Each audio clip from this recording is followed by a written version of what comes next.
अगर आप इस चैनल पर नए हैं तो वीडियो को लाइक करना और चैनल को सब्सक्राइब करना ना भूलिएगा। Thank you. मूवी की स्टार्टिंग में हमें एक एना नाम की लड़की को दिखाया जाता है जो एक म्यूजिकल इंस्ट्रूमेंट बजा रही है। तभी उसके स्टेप फादर रॉबर्ट वहाँ पर आता है और एना को एक जोर का थप्पड़ लगाता है। वह एना से कहता है कि उसने और उसकी माँ ने उसके लिए आज तक कुछ भी नहीं किया, तो अब वो चुपचाप उसे खुश करे। इसके बाद वह एना के साथ ज़बरदस्ती करने लगता है।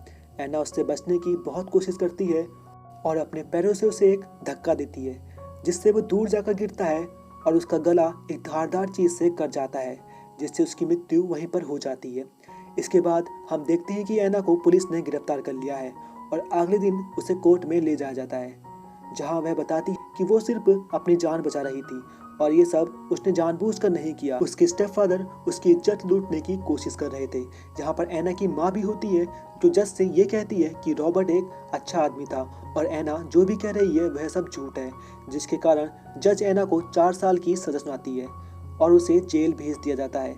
हम यहाँ एना को देखते हैं जो काफी डरी हुई है। यहाँ जेल में 2 तरह के ग्रुप रहते हैं, एक जिसमें वाइट लोग रहते हैं और दूसरा जिसमें ब्लैक लोग रहते हैं। वाइट ग्रुप के लीडर का नाम कोडी है, जबकि ब्लैक ग्रुप के लीडर का नाम जॉय है।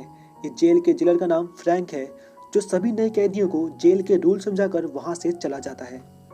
एना को एक जिनी नाम की लड़की के साथ रखा जाता है जो काफी शांत रहती है। एना को देखकर वो उसकी तरफ अट्रैक्ट होने लगती है। अगले दिन जब एना को कैदियों के कंपाउंड में ले जाया जाता है तो वाइट ग्रुप की लीडर कोडी उसके पास आती है और एना से उसके ग्रुप में ज्वाइन होने को कहती है, जिससे बाकी लोग उसे परेशान नहीं करेंगे। पर एना कोडी को मना कर देती है। कोडी उससे कहती है कि अगर वो यहाँ अच्छे से रहना चाहती है तो उसे किसी एक ग्रुप को तो चुनना पड़ेगा, पर एना उसे फिर से मना कर देती है, जिस पर कोडी को काफी गुस्सा आता है। उसे लगता है कि एना ने उसका ऑफर ठुकराकर उसकी सबके सामने इंसल्ट की है, जिसके बाद वह एना को अपने साथियों के साथ मिलकर बहुत मारती है। जिसके बाद एना अपने सेल में आती है, जहां जिनी उसे सहानुभूति देने के बहाने उसे गलत तरीके से छूती है। एना भी खुद को रोक नहीं पाती और दोनों यहां इंटीमेट होते हैं। अगले दिन जॉय भी एना को परेशान करती है। एना यहां समझ जाती है कि उसे एक ग्रुप को तो ज्वाइन करना पड़ेगा, तो वह कोडी के पास जाकर उसका ग्रुप ज्वाइन कर लेती है, जहां कोडी बाद में एना को जॉय से बदला लेने के लिए उकसाती है। जिसके बाद एना जॉय से जाकर लड़ने लगती है और कोडी ये सब अपने फ़ोन में रिकॉर्ड कर लेती है। इतने में वहाँ पुलिस के गार्ड आ जाते हैं और वो एना को पकड़कर बिना कपड़ों के एक ठंडे कमरे में बंद कर देते हैं। अगले दिन फ्रैंक एना से कहता है कि अगर वो वहाँ से निकलना चाहती है तो उसे उसके साथ इंटीमेट होना होगा। एना मान जाती है और फ्रैंक उसका फ़ायदा उठाता है।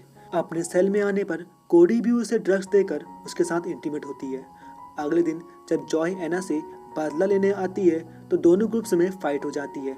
फ्रैंक एना को ही ब्लेम करता है और फिर से उसके साथ रेप करने लगता है और कहता है कि अगली बार वह उसे छोड़ेगा नहीं, वैसे उसने सब कुछ लूट ही लिया है। एना वापस अपने सेल में आती है और अपना गुस्सा जिनी पर निकालने लगती है, जिससे जिनी का होंठ कट जाता है। अगले दिन जब गार्ड चेकअप के लिए आते हैं तो उन्हें जिनी का होंठ कटा हुआ मिलता है और वो एना को पकड़कर फ्रैंक के पास ले जाते हैं। एना गुस्से में फ्रैंक से कहती है कि वह बिना बात के उसका रेप करता रहता है। फ्रैंक को यह सुनकर गुस्सा आ जाता है। वो एना से कहता है कि जो उसके साथ हो रहा है वो रेप नहीं है और अगर उसे जानना है रेप क्या होता है तो वो उसे ऐसी जगह भेज सकता है। इतना कहकर वह एना को जाने देता है। फ्रैंक की बात सुनकर एना गुस्सा हो जाती है और कोडी से ड्रग्स लेकर लेने लगती है। कोडी उससे कहती है कि अगली बार उसे अपने लिए ड्रग्स खुद लेना होगा, वह उसे और ड्रग्स नहीं देगी। इस बात से एना गुस्सा हो जाती है और कोडी से कहती है कि वो उनका ग्रुप छोड़ रही है। जॉय को इस बात पर गुस्सा आता है और वह एना को सेल से बाहर निकाल देती है। कोडी के सेल से निकलने के बाद एना कुछ लड़कियों के पास जाती है जो ड्रग्स ले रही थी। उनसे वह इंजेक्शन लेकर खुद को लगाने लगती है। एना की ऐसी हालत देखकर कोडी को उसकी चिंता होती है।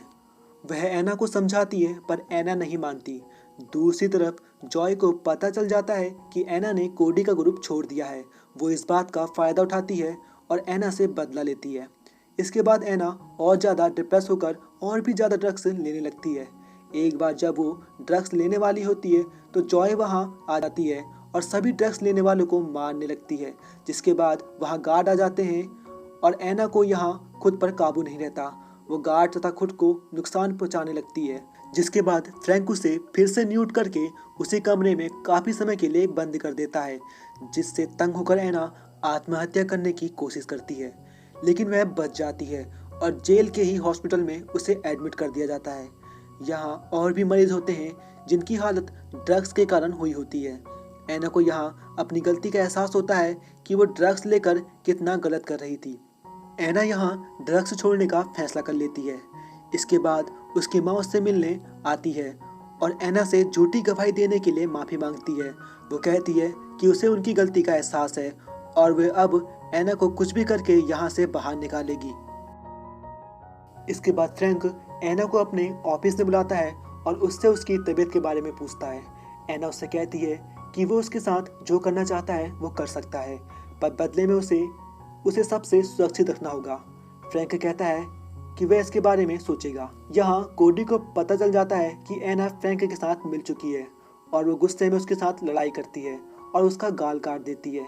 एना समझ जाती है कि कोई उसकी मदद नहीं कर रहा। इसके बाद वे जैन के पास जाती है जो कि एक नर्स है और उसे बताती है कि उसके साथ क्या हो रहा है। जैन कहती है कि वो उसकी मदद करेगी।